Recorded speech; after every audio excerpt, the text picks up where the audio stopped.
Hello and welcome to Prep Eve. Today I'll be sharing the tips and strategies that you should be using before you start preparing for any test. This one is specifically for the CELPIP test. So before the test, you have to be prepared with some sort of distractions that you might encounter on the test date. So prepare yourself for distractions of doing the test in a computer lab. Practice speaking when there are other people around you, because there would be other candidates in the same room on their respective computers and they would be speaking at the same time, because the speaking test for everyone would start around the same time. So they would start speaking and you might hear a little bit of background noise or whispering. So you should be prepared to face that sort of distraction and should be comfortable speaking while you're also listening to some sort of whispers or some sort of noise in the background. So learn not to get agitated by distracting noises around you. 2 is computers. As you know, CELPIP test is only conducted on computers. There's no option of a paper-based test. So you should become comfortable and fluent with computers, which I'm guessing most students these days are.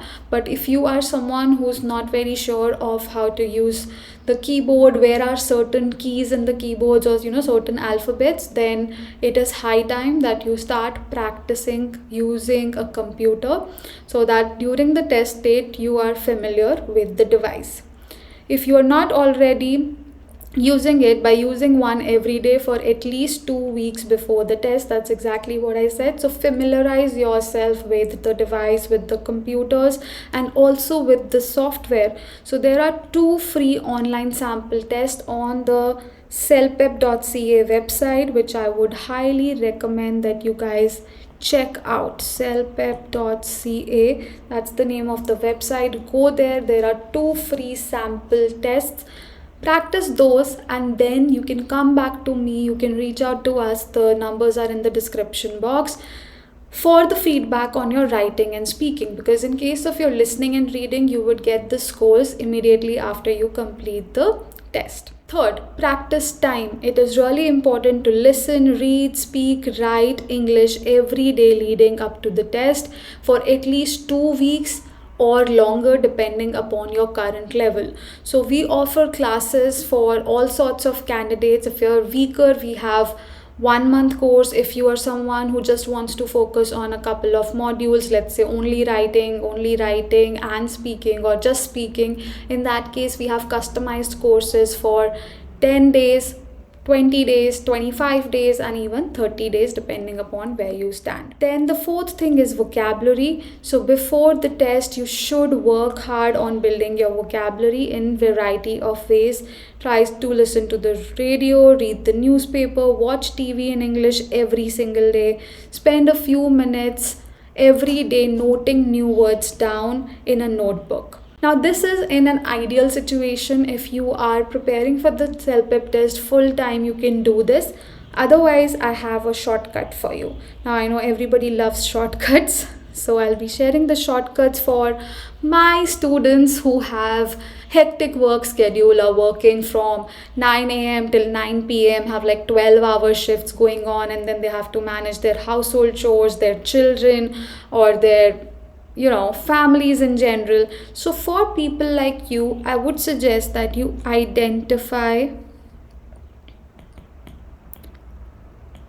the words that you repeat a lot.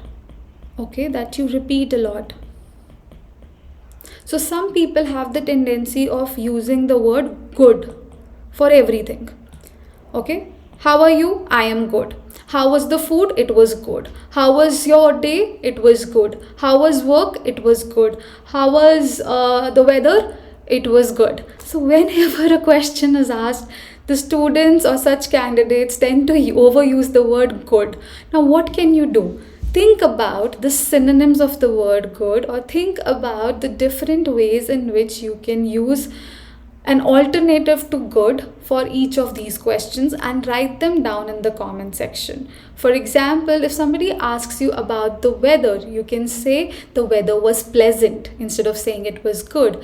The weather was sunny. Okay, use these words instead of saying good. Similarly, the food was good. Instead of that, what word can you use? You can use the food was delicious. The food was tasty, even if you want to keep it simpler. So these are the certain things that you have to keep in your mind and identify the words that you tend to repeat a lot and think about their alternatives or their synonyms. Now, I'd appreciate if all of you can list down certain words in the chat box. So if you do this, you will automatically build your vocabulary and you would not have to watch a lot of news, TV shows, or read the newspaper. This will also work out.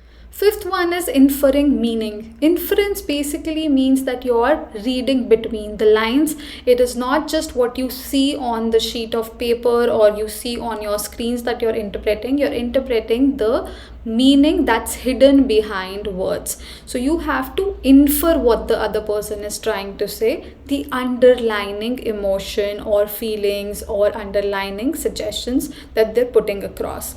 Now, something that you can do is practice a lot of CELPIP tests and figure out where you see a lot of inferences in your listening and reading tests. However, if you have plenty of time, again, you can do the same thing using newspaper articles, radio podcasts, or TV shows. This will help you in dealing with listening and reading tests, and you can also reverse engineer.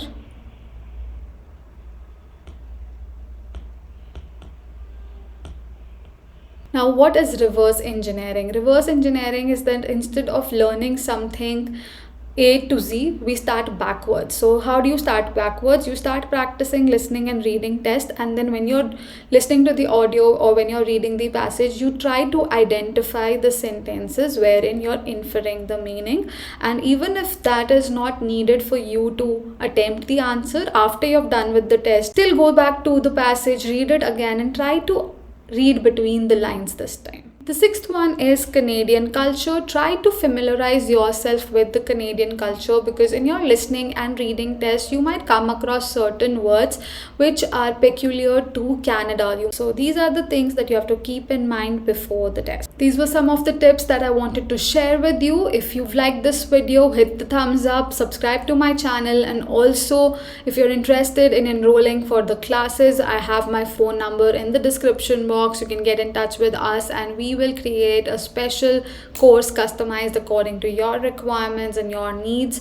See us